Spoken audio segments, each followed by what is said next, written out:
وما ينبغي للرحمن أن يتخذ ولدا قل هو الله أحد الله الصمد لم يلد ولم يولد ككهديان ጋር በመናገር ጊዜ ማስቀደም ያለብን መሰረትን ነው። እኛ ሙስሊሞች እውነተኛ ሙስሊሞች የምናመልከው አንድን አምላክ ብቻ ነው። ሰማያትን ምድርን እኛ ቀደምቶችን አጠቃላይ ፍጥረታትን የፈጠረውን አላህ ሱብሓነሁ ወተዓላ ብቻ ነው የምናመልከው። ነቢያትን፣ ረሱሎችን፣ መላእክቶችን ሌሎችንም አናመልክም። አምልኮ ለአላህ ሱብሓነሁ ወተዓላ ብቻ ነው የሚገባው። በተጨማሪ የአላህ ተባረከ ወተዓላ ባህሪዎችና መገለጫዎች ከፍጡራን ባህሪዎችና መገለጫዎች ጋር የሚገጥሙ አይደሉም። አላህ ሱብሓነሁ ወተዓላ ልጅ የለውም፣ አልወለደም፣ አልተወለደም። የተወለደ አካል መጀመሪያ አለው።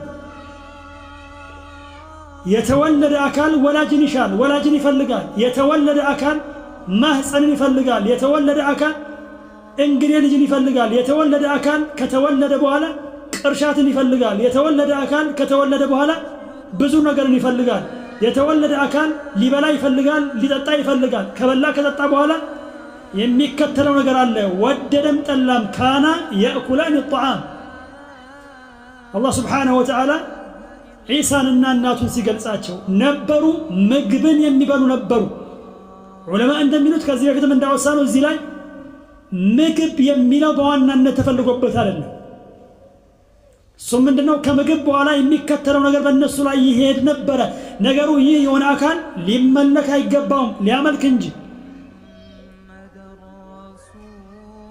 አምላክ ሰዎች እንደፈለጉት የሚያደርጉት አይደለም። አምላክ አይደበደብም፣ አምላክ አይሰቀልም፣ አምላክ በሰዎች ላይ የሚደርስ ነገር የሚደርስበት አይደለም።